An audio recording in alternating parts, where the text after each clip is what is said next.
Morning. अभी हम लोग बायोलॉजी सेक्शन में हैं और पादप में आर्थिक महत्व को समझेंगे। तो देखिए, मानव के जीवन यापन व सुख समृद्धि हेतु पौधे एवं उनके उत्पाद की आवश्यकता होती है। विभिन्न प्रकार के भोज्य पदार्थ यथा अनाज, दालें, चीनी, तेल इत्यादि तथा रेशों से कपड़ा एवं लकड़ी से मकान व फर्नीचर आदि की सुविधाएं पौधों से ही प्राप्त होती है। इसके अतिरिक्त कोयला, पेट्रोल, दवाइयाँ व अन्य लाभदायक पदार्थों के स्रोत पौधे ही होते हैं। सूरजमुखी का तेल हृदय रोगियों के लिए उपयोगी होता है क्योंकि इसमें वसा फैट की मात्रा बहुत ही कम होती है। सूरजमुखी एस्टेरेसी कुल के अंतर्गत आता है तथा यह आवृतबीजी पौधा होता है जिसका उपयोग तेल बनाने में किया जाता है। चंदन यानी सेंटेलम एल्बम, कपूर यानी सिनेमोम कैम्फोरा, लौंग यानी सीजियम एरोमेटिकम तथा पिपरमिंट यानी मेंथा पिपर्शिया आदि पौधों से वाष्पशील सुगंधित तेल प्राप्त किए जाते हैं। आंवला यानी इंडियन गूसबेरी के फल औषधीय गुणों से युक्त होते हैं। इसमें विटामिन सी प्रचुर मात्रा में पाया जाता है। कंचन, कृष्णा, बनारसी आदि इसकी उन्नत किस्में हैं। आम, केला, सेब, अंगूर, नींबू एवं अमरूद भी दैनिक जीवन में अच्छे स्वास्थ्य व पोषण हेतु उपयोगी फल हैं। अंगूर का उपयोग शराब बनाने में भी होता है। नीम से एजाडीरैक्टीन नामक रसायन पाया जाता है। इस रसायन में कीटनाशक एवं कवकनाशक गुण होता है। फसल सुरक्षा के दृष्टिकोण से कीटों में वृद्धि को नियंत्रित करने के लिए नीम का उपयोग किया जाता है। नीम के विभिन्न भागों से चर्म रोग, परजीवी रोग, गर्भ निरोधक, मलेरिया, चेचक, दमा आदि की दवा तथा सर्प, बिच्छू आदि के विषैले प्रभाव को कम करने की दवा भी बनाई जाती है। जैट्रोफा, करंजा, नागचंपा, नीम आदि बायोडीजल के उत्पादन में प्रयुक्त प्रमुख प्रजातियां हैं। जैट्रोफा या रतनजोत के बीजों से बायोडीजल प्राप्त करते हैं जो कि ऊर्जा के रूप में प्रयुक्त किए जाते हैं। ईंधन का महत्वपूर्ण स्रोत होने के कारण इसकी कृषि की तरफ अत्यधिक ध्यान दिया जा रहा है। यह एक आवृतबीजी पादप है जिसके जीवन काल में अन्य नकदी फसलों की अपेक्षा कम जल की आवश्यकता पड़ती है। करंज या करंजा का वानस्पतिक नाम पोगमेंटिया पिन्नेटा है। यह भी एक प्रमुख पेट्रोपादप है जो कि जैट्रोफा के विकल्प के रूप में प्रयुक्त होता है। इसके बीज से पैंगेमिया तेल प्राप्त होता है जो कि बायोडीजल का एक स्रोत है। पेट्रो क्रॉप्स में मुख्यतः हाइड्रोकार्बन एवं लिपिड मोम प्रचुर मात्रा में पाया जाता है। देश का पहला बायोडीजल संयंत्र काकीनाडा, आंध्र प्रदेश में स्थापित किया गया है। गन्ना, शुगरकेन और मक्का से व्यवहार्य जैव ईंधन यानी बायोफ्यूल एथेनॉल प्राप्त किया जा सकता है। सामान्यतया गन्ना व चुकंदर का उपयोग शक्कर बनाने में किया जाता है। CO.1148 गन्ने की एक महत्वपूर्ण प्रजाति है। यह प्रजाति पूर्वी उत्तर प्रदेश में मुख्यतः पाई जाती है। पाइनस जियार्डियाना चिलगोजा पाइन का वानस्पतिक नाम है। चिलगोजा में कार्बोहाइड्रेट तथा प्रोटीन की अधिकता होती है तथा ये पाइन के बीज से प्राप्त होता है। मुख्य मच्छर विकर्षक नीम से प्राप्त होता है। नीम में औषधीय गुण होते हैं। तुलसी एवं हल्दी में प्रतिजैविक गुण पाए जाते हैं। नींबू विटामिन सी का मुख्य स्रोत है जिससे प्रतिरोधक क्षमता बढ़ती है उसको नींबू का उपयोग करने से। ब्राह्मी को जल नीम भी कहते हैं क्योंकि यह प्रधानतः जलासन्न भूमि में पाई जाती है। ब्राह्मी का प्रभाव मुख्यतः मस्तिष्क पर पड़ता है। ब्राह्मी स्नायु कोषों का पोषण कर उन्हें उत्तेजित कर देती है और हम स्फूर्ति का अनुभव करने लगते हैं। पुदीना पाचक होता है तथा वायु विकार, पेट का दर्द, अपच आदि को ठीक करता है। तुलसी एक द्विबीजपत्री शाकीय औषधीय पौधा है जो कफोत्कारक है। सदाबहार या सदाफूली 12 महीनों खिलने वाले पौधों का एक पौधा है, फूलों का एक पौधा है। यह मधुमेह उपचार में उपयोग किया जाता है। चाय, कॉफ़ी तथा कोको प्रमुख पेय पदार्थ हैं। कैफीन शराब यानी एल्केलॉइड एवं मनोस्फूर्तिदायक या मस्तिष्क को प्रभावित करने वाली उत्तेजक औषधि है जो मुख्यतः कॉफ़ी के बीजों एवं चाय की पत्तियों से प्राप्त की जाती है। समुद्री खरपतवार समुद्र के नितल में स्थित बहुकोषीय शैवाल हैं। ये आयोडीन के महत्वपूर्ण स्रोत हैं। कपूर सिनामोमम कैम्फेरा नामक सदाबहार वृक्ष की लकड़ी से बनाया जाता है। कासनी चिकोड़ी एक जंगली हर्बल पौधों से प्राप्त होता है जो यूरोप, उत्तरी अमेरिका एवं ऑस्ट्रेलिया में प्राकृतिक रूप से सड़कों किनारे उगाया हुआ पाया जाता है। वनीला ऑर्किड फैमिली के पेड़ों से प्राप्त होता है। टमाटर में मुख्य रूप से साइट्रिक अम्ल एवं मैलिक अम्ल पाया जाता है। इसमें ऑक्जेलिक अम्ल भी उपस्थित होता है परंतु इसकी मात्रा बहुत कम होती है। कुट्टू का आटा फैगोपाइरस एस्क्यूटेंट नामक पौधों से प्राप्त होता है। यह कार्बोहाइड्रेट एवं प्रोटीन से भरपूर होता है। पुदीना अर्क या मेंथॉल तेल मुख्यतः पुदीने की पत्तियों के भाप आसवन द्वारा प्राप्त किया जाता है। पुदीना का वानस्पतिक नाम मेंथा अर्वेसिस है। भारत संपूर्ण विश्व में के मेंथा आपूर्ति का 80% उत्पादन करता है जिसमें उत्तर प्रदेश में सर्वाधिक होता है। क्रिकेट के बल्ले विलो की लकड़ी से बनाए जाते हैं जिसका वानस्पतिक नाम हेलिक्स अल्बा है। हॉकी स्टिक व क्रिकेट स्टंप्स बनाने में शहतूत की लकड़ी प्रयुक्त होती है। शहतूत का वैज्ञानिक नाम मोरस अल्बा है।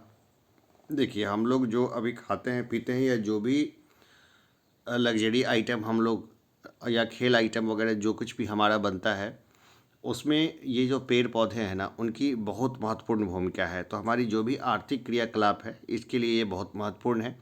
इससे संबंधित जो प्रश्न है ना वो बहुत सारे एग्जाम्स में पूछे जाते हैं। तो चलिए हम लोग देखते हैं उसको। तो पहला सवाल है, कंचन एक उन्नत किस्म है। तो यह है आंवला की। आंवला जिसका नाम है इंडियन गूसबेरी के फल औषधीय गुणों से युक्त होते हैं। इसमें विटामिन सी प्रचुर मात्रा में पाया जाता है। कंचन, कृष्णा, बनारसी आदि इसकी उन्नत किस्में हैं। CO 0.1148 एक महत्वपूर्ण प्रजाति है। तो ये प्रजाति है गन्ना की। CO 0.1148 गन्ने की एक महत्वपूर्ण प्रजाति है। यह प्रजाति पूर्वी उत्तर प्रदेश में मुख्यतः उगाई जाती है। तने को काट के गन्ने का रोपण किया जाता है। निम्नलिखित में से कौन सा युग्म सही सुमेलित नहीं है। अब देखिए, जो सही सुमेलित नहीं है उसको देखना है। तो अलसी सोडिया सही सुमेलित नहीं है। सरसों की प्रजाति है वरुणा, मटर की है सपना, मूंगफली का है कौशल। सोडिया आम, पपीता, आलू की प्रजाति है न कि अलसी। जो सोडिया जो है ना वो आम, पपीता, आलू की प्रजाति है और अलसी की प्रजाति नहीं है। ठीक है ना।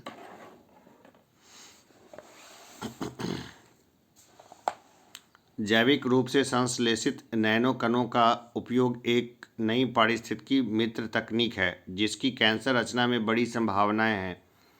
इस तकनीक में एक पौधे के निचोड़ का उपयोग करते हैं। यह पौधा है, तो यह पौधा है पार्थीनियम। पार्थीनियम पौधे की पत्ती के निचोड़ का उपयोग नैनो कणों के जैव संश्लेषण में किया जाता है। यह कैंसर उपचार में लाभकारी है। लिटमस अम्ल क्षार सूचक प्राप्त होता है। तो ये प्राप्त होता है लाइकेन से।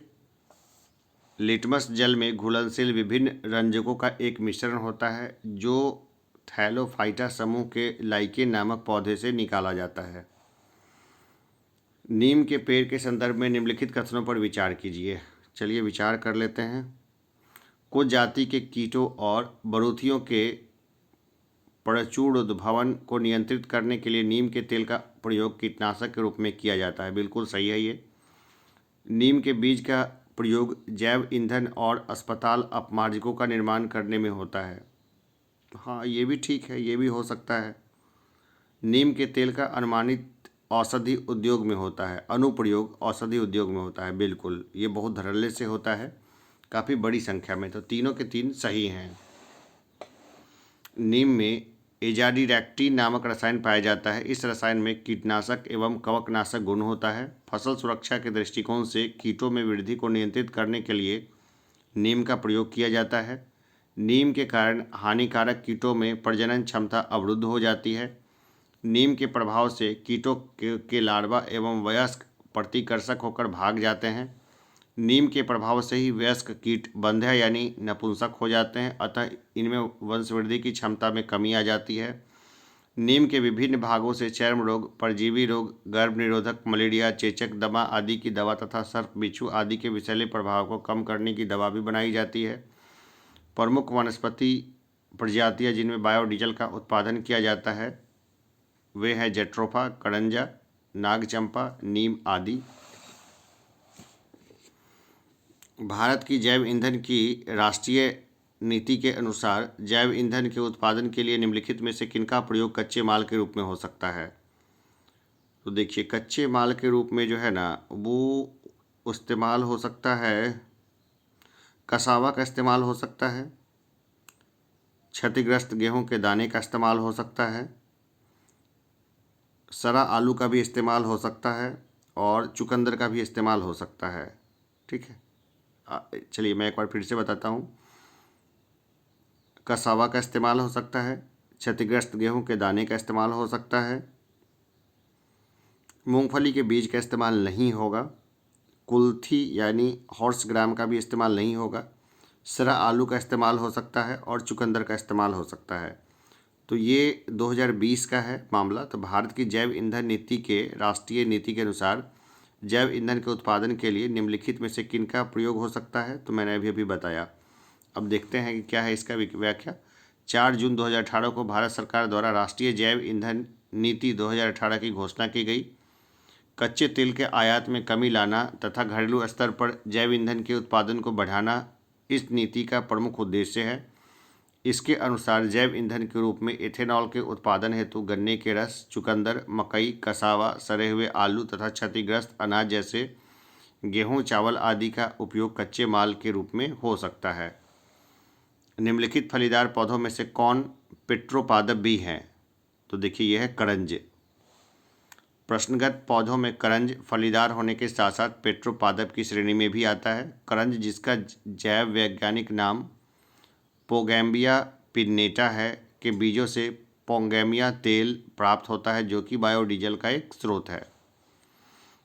वह पौधे जिन्हें सामान्य तौर पर पेट्रोकॉर्प्स के रूप में जाना जाता है वह धनी होते हैं। तो वह धनी होते हैं हाइड्रोकार्बन्स में और लिपिड्स में। पौधे जिन्हें सामान्य तौर पर पेट्रोक्रॉप्स के रूप में जाना जाता है वे धनी होते हैं। तो वह धनी होते हैं हाइड्रोकार्बन्स में और लिपिड्स में। पेट्रोक्रॉप्स में मुख्यतः हाइड्रोकार्बन एवं लिपिड मोम प्रचुर मात्रा में पाया जाता है। जेट्रोफा नामक पौधा पेट्रोक्रॉप्स के अंतर्गत आता है। देश का पहला बायोडीजल संयंत्र लगाया जा रहा है, तो ये लगाया जा रहा है आंध्र प्रदेश में। देश का पहला बायोडीजल संयंत्र काकीनाडा आंध्र प्रदेश में स्थापित किया गया है। बायोडीजल बनाने में किस वनस्पति का उपयोग किया जाता है? तो यह है रतनजोत। बायोडीजल बनाने में रतनजोत या जेट्रोफा नामक वनस्पति का उपयोग किया जाता है। इस पौधे के बीज से बायोडीजल प्राप्त करते हैं जो कि ऊर्जा के रूप में प्रयोग किए जाते हैं। ईंधन का महत्वपूर्ण स्रोत होने के कारण इसकी कृषि की तरफ अत्यधिक ध्यान दिया जा रहा है। यह एक आवृतबीजी पादप यानी एंजियोस्पर्मिक प्लांट्स है जिसके जीवन काल में अन्य नकदी फसलों की अपेक्षा कम जल की आवश्यकता पड़ती है। निम्न में से कौन सा बायोडीजल पौधा है? तो यह है रतनजोत। बायोडीजल पौधा कहलाता है, तो ये कहलाता है जेट्रोफा। निम्नलिखित कथनों पर विचार कीजिए। चलिए विचार कर लेते हैं।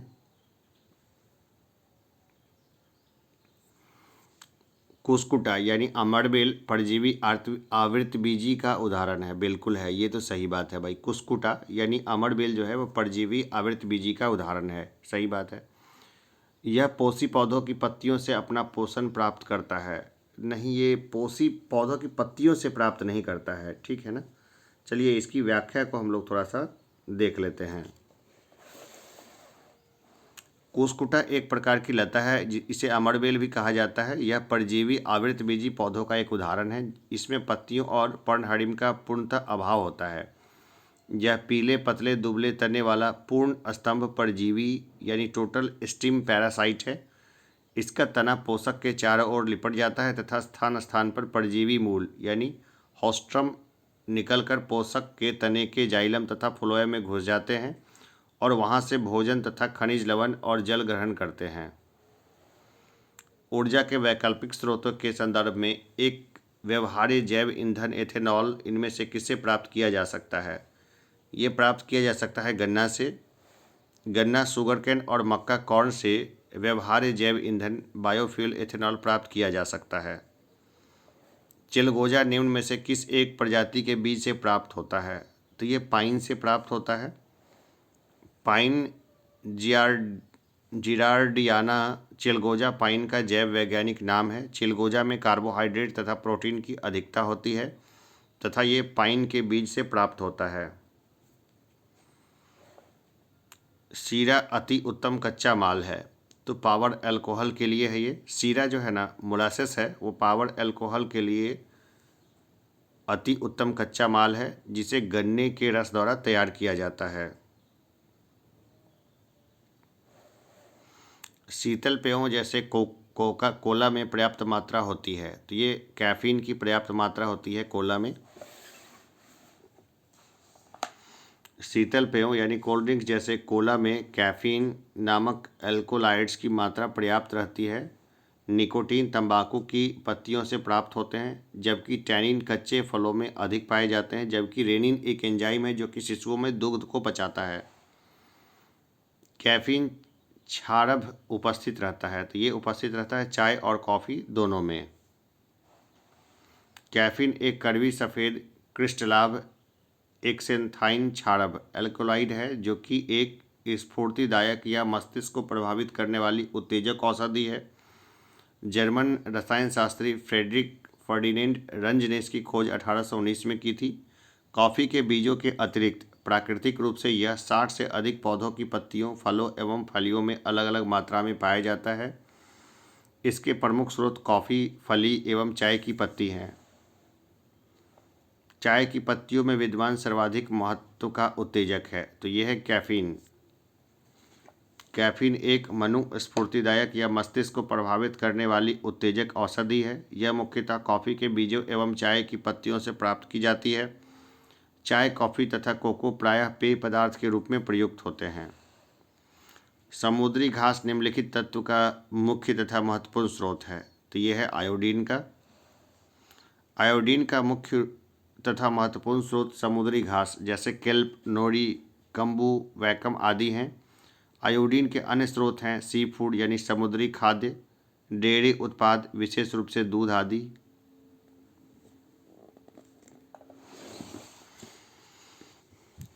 समुद्री खरपतवार निम्नलिखित में से किसका महत्वपूर्ण स्रोत है? तो यह है आयोडीन का। समुद्री खरपतवार समुद्र के नितल में स्थित बहुकोषीय शैवाल हैं। ये आयोडीन का महत्वपूर्ण स्रोत है। निम्नलिखित पर विचार कीजिए। चलिए विचार करते हैं। इनमें से कौन सा पादप उत्पाद हैं? तो देखिए, कपूर, कास्नी और वनीला तीनों ही पादप उत्पाद हैं, यानी तीनों ही जो है ना पौधे से प्राप्त होते हैं। कपूर सिनामोमम कैम्फेरा नामक वृक्ष की लकड़ी से बनाया जाता है, जो एशिया में पाए जाने वाला एक सदाबहार वृक्ष है। कासनी चिकोड़ी एक जंगली हर्बल पौधे से प्राप्त होता है, जो यूरोप, उत्तरी अमेरिका एवं ऑस्ट्रेलिया में प्राकृतिक रूप से सड़कों के किनारे उगा हुआ पाया जाता है। वनीला ऑर्किड फैमिली के पेड़ों से पाया जाता है, जिसकी कई प्रजातियां अमेरिका, एशिया, न्यू गुएना एवं पूर्वी अफ्रीका में पाई जाती है। निम्नलिखित में से कौन सा पदार्थ वृक्ष से प्राप्त किया जाता है? तो देखिए, हींग, ठीक है ना। हींग जो है ना वृक्ष से प्राप्त किया जाता है। शिलाजीत है वो पत्थरों पे नेचुरली बनता है वो, और सुहागा भी। हींग पौधों से प्राप्त किया जाता है। यह जिस पौधे से प्राप्त की जाती है यह अम्बेली फेरी नाम कुल से संबंधित है। फेरुला एसाफोटिडा, फेरुला कोटिडा, फेरुला रुब्रिकॉलिस आदि के जड़ों से प्राप्त लेटेक्स को सुखाकर तथा राइजोम से हींग प्राप्त की जाती है। अम्बेलिफेरी को एपीएसी कुल के नाम से भी जानते हैं। केसर मसाला यानी सैफरन स्पाइस बनाने के लिए पौधों का निम्नलिखित में से कौन सा भाग उपयोग में लाया जाता है? तो यह है वर्तिकाग्र यानी स्टिग्मा जो है इस्तेमाल में लाया जाता है।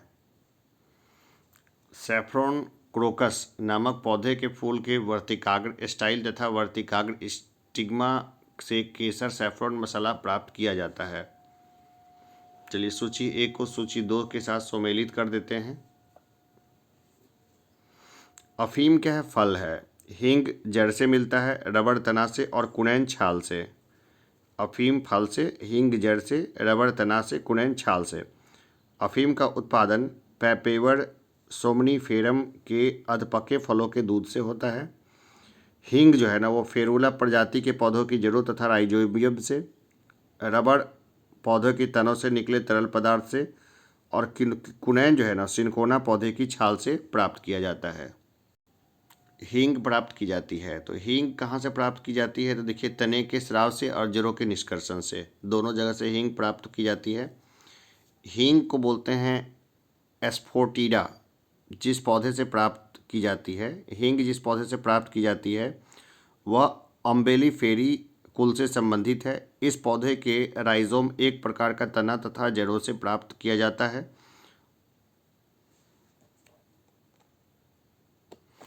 और कई जगह जो है ना मतलब जड़ों के निष्कर्षण से वाला ऑप्शन भी कई बार जो है वो दिया जाता है। तना और जड़ दोनों से ये प्राप्त किया जाता है, ए और बी दोनों होगा। लेकिन जो एग्ज़ाम हुआ था ना वो उत्तर प्रदेश लोक सेवा आयोग का, उसने सिर्फ बी दिया था, यानी जड़ों के निष्कर्षण से, यानी ABCD 4 ही ऑप्शन दिए थे। अगर BPSC में आता है और ई ऑप्शन होगा तो ई ऑप्शन के थ्रू हम लोग जाएंगे। अफीम किस श्रेणी की दवा के अंतर्गत आता है? तो अफीम जो है ना अवसादकारी है, मतलब अवसादकारी दवा है। अफीम अवसादकारी स्वापक औषधि डिप्रेशन नैरोटिक ड्रग की श्रेणी में के अंतर्गत आता है। इससे दर्द निवारक मॉर्फिन, हेरोइन ड्रग आदि का संश्लेषण किया जाता है। मुख्य मच्छर विकर्षक पदार्थ किससे प्राप्त होता है? तो ये प्राप्त होता है नीम से। मुख्य मच्छर विकर्षक नीम से प्राप्त होते हैं। नीम में औषधीय गुण होते हैं। इसके बीज एवं पत्तियों से दवाएं तैयार की जाती है। तुलसी एवं हल्दी में प्रतिजैविक गुण पाए जाते हैं। नींबू में विटामिन सी का मुख्य स्रोत है जिससे प्रतिरोधक क्षमता बढ़ती है। तुलसी के पौधे का औषधीय महत्व निम्नांकित की उपस्थिति के कारण है। तो देखिए उसमें होता है फिनॉल एवं फ्लेवोनाइड। तुलसी में जो होता है ना ये होता है फिनॉल एवं फ्लेवोनाइड।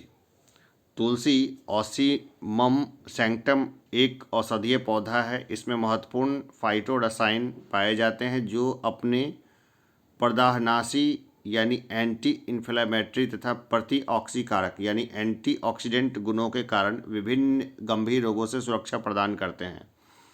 तुलसी के पत्ते के अर्क में फ्लेवोनाइड, सैपोनिन, ग्लाइकोसाइड, फिनॉल आदि उपस्थित होते हैं जो इसके औषधीय गुणों में वृद्धि करते हैं।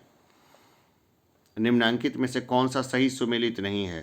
तो रेयान रूपांतरित स्टार्च। तो देखिए इसमें ऑक्सीटोसिन हार्मोन सही है। एस्पार्टेम संश्लेषित मधुरक है। नियोप्रीन विशिष्ट रबड़ है। लेकिन रेयान जो है ना वो रूपांतरित स्टार्च नहीं है। तो क्या है? तो रेयान विनिर्मित फाइबर है जिससे प्राकृतिक स्रोतों तथा वृक्ष एवं अन्य कृषि उत्पादों से प्राप्त किया जाता है। यह रूपांतरित स्टार्च नहीं है। बस इतना ही है। तो देखिए हमने अभी देखा जो प्रमुख जो आर्थिक क्रियाकलाप होते हैं ना वो किस तरह से होते हैं। फिर हम लोग अभी देखेंगे रोग एवं उपचार, जिससे विषाणु जनित रोग को हम लोग देखेंगे अगले चैप्टर में। चलिए अभी के लिए इतना ही, फिर मिलते हैं एक छोटे से ब्रेक के बाद। धन्यवाद।